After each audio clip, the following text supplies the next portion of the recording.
Olá, amigos! Estamos aqui para mais um Mensagens de Luz. Estamos estudando o livro Palavras da Vida Eterna, pelo Espírito de Emmanuel, psicografia de Chico Xavier. Hoje, para nossa alegria, estamos aqui com a Fernanda, que vai refletir um pouquinho conosco sobre um dos capítulos. Tudo bem, Fernanda? Tudo bem, uma alegria estar aqui também. Prazer. E qual é o capítulo que nós vamos estudar? Qual o título dele? E qual a frase, né? Sempre se refere a uma frase do Evangelho. Isso mesmo. É o capítulo 115, nomeado Com Firmeza. E a passagem, né, a que ele se remete é: portanto, meus amados irmãos, sede firmes, inabaláveis e sempre abundantes na obra do Senhor, sabendo que no Senhor o vosso trabalho não é em vão. E essa passagem está em Paulo, na primeira carta aos Coríntios, capítulo 15, versículo 58. Certo. Então aí o Emmanuel tira, né, dessa frase aqui todo um contexto, um ensinamento. Você poderia nos contextualizar essa frase no Evangelho, nessa primeira carta de Paulo aos Coríntios? Sim. Então essa carta, né, que é o capítulo 15 da primeira carta de Paulo, né, ao povo de Corinto, ele fala sobre a imortalidade da alma, né, fala sobre a reencarnação, o título, né, é Ressurreição.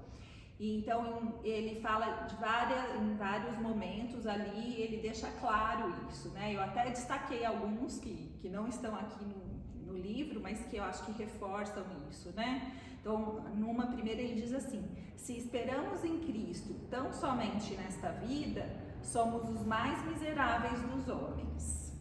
E aí depois numa outra frase ele diz: se, como homem, combati com as feras em Éfeso, que isso me aproveita se os mortos não ressuscitam?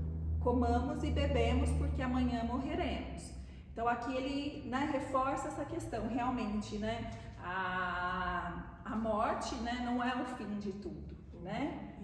A vida continua e nós vamos ter as consequências do que a gente plantar, né, em cada encarnação que a gente tiver, né? Então, eu acho que aí ele finaliza, na verdade, o capítulo com essa frase que eu li no início, né? Então ele está dizendo, né, sede firmes, porque a vida não é só essa, né? Então a gente não pode pensar só no imediato, no resultado que a gente vai ter nessa vida. A gente tem que pensar que as coisas que a gente tiver que resolver, se a gente não resolver aqui, a gente vai ter que voltar para resolver, né? E ele fala muito nesse capítulo sobre as coisas da terra e as coisas do céu, né? O que é importante para a gente, qual é o verdadeiro sentido, né, da gente estar aqui, né? E aí Emmanuel vai citar aí no início do capítulo várias situações que nos levam muitas vezes ao entorpecimento e ao desânimo. O que fazer nesses momentos em que a gente se sente meio que perdido, desanimado, sem coragem? Ele cita, né, esses momentos. Na verdade ele faz uma comparação com a marcha do viajor, né? Então o viajor ele vai passar por tempestades alternada em fogo e gelo, né? Então ele fala de desilusões, de calúnias, de perseguições gratuitas, crises morais, né? E isso pode levar, então, como você disse, ao desânimo, ao entorpecimento, à perda de esperança, né? E o que ele diz, né, que a gente tem que ser firme, a gente tem que perseverar mesmo no serviço, prosseguir adiante. E aí me lembra até aquela comparação, né, que eu não sei quem fez essa comparação, mas que diz que nós não somos andarilhos, né, que a gente anda sem destinos, né, nós somos peregrinos, a gente sabe onde a gente quer chegar, né. Então a gente, por mais que a gente encontre estes desafios, as tempestades, a enxurrada de problemas, a gente ter em mente onde a gente quer chegar, qual que é o nosso propósito, né, que é a nossa evolução. A gente vai passar por esses desafios entendendo como aprendizados, né, e aproveitando isso para se reformar e ficar melhor, né? Exatamente. E quando isso acontece com companheiros de jornada, aqueles companheiros que a gente tem ali, que de repente a gente percebe que estão desertando, que estão nesse desânimo e não conseguem seguir adiante.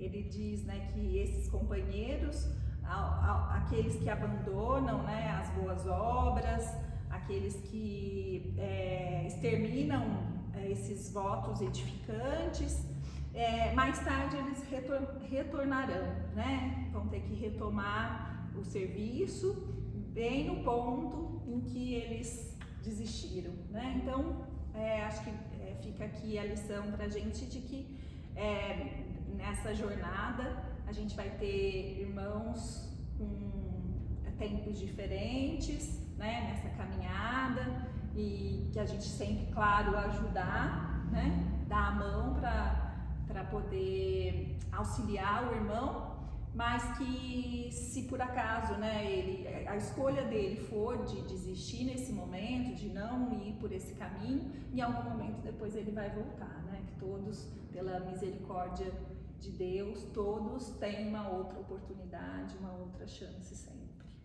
né? A gente lembrando, né, que o desânimo é uma das maiores forças para fazer alguém parar, né? Às vezes vencem muitas dificuldades, mas quando chega o desânimo é difícil de superar, né? Porque a vontade, né, que na verdade seria o desânimo, a falta da vontade, né, é a que coordena tudo, que direciona, né? Se faltar essa vontade, né, para continuar, para perseverar, aí realmente é difícil, né? O desânimo é algo que realmente faz a gente parar, né? Parar a caminhada, né? Isso. E lembrando, né, aquilo que eu falei na segunda-feira, ao companheiro, ao amigo, aquele que está ouvindo, que se encontrar nessa situação de desânimo, levante-se e comece a caminhar, né? Porque pode ser que a conjuntura que a gente está hoje, os amigos que a gente tem hoje, a família que a gente tem hoje, a gente vai demorar muito ou talvez nem consiga estar nessa mesma formação em outro tempo, né? Então vamos aproveitar, né, todas essas oportunidades que a gente tem hoje para fazer o máximo que a gente pode, né? Exatamente. Que a gente consegue. Que a gente consegue. Então, todo esforço para a elevação, a evolução nossa é válido. Com certeza, né? Emmanuel diz que ninguém se eleva sem atender às imposições da subida, né? Então, o esforço no bem, ele vai contar a favor daquela pessoa. A gente diz que o bem é o nosso advogado, né? Ele vai nos acompanhar, o bem que a gente fez vai nos acompanhar sempre, né? Então, ele ajuda aí para atingir a nossa felicidade, a nossa evolução mesmo, né? Mesmo que seja um pequeno esforço. Exato. Sempre está valendo, né? Uhum. Então, já concluindo esse capítulo, como Emmanuel conclui? Ele diz assim: desse modo, mesmo que todos os acontecimentos exteriores conspirem contra nós, permanecemos fiéis ao trabalho do Senhor, estendendo o bem a todos os que nos cercam, na certeza de que o trabalho em nome do Senhor não é em vão, né? Sem dúvida, a gente vai ter a recompensa, a gente vai colher, né, bons frutos desse trabalho no bem. Então a gente fecha, né, lá voltando à frase de Paulo, né, que todo esforço, todo trabalho não é em vão. Então vamos perseverar no bem, né? É isso mesmo, com firmeza. Com firmeza. Muito obrigada, Fernanda, por você estar aqui conosco hoje. Foi muito esclarecedor esse nosso encontro. esperamos estar juntos novamente. Eu que agradeço o convite.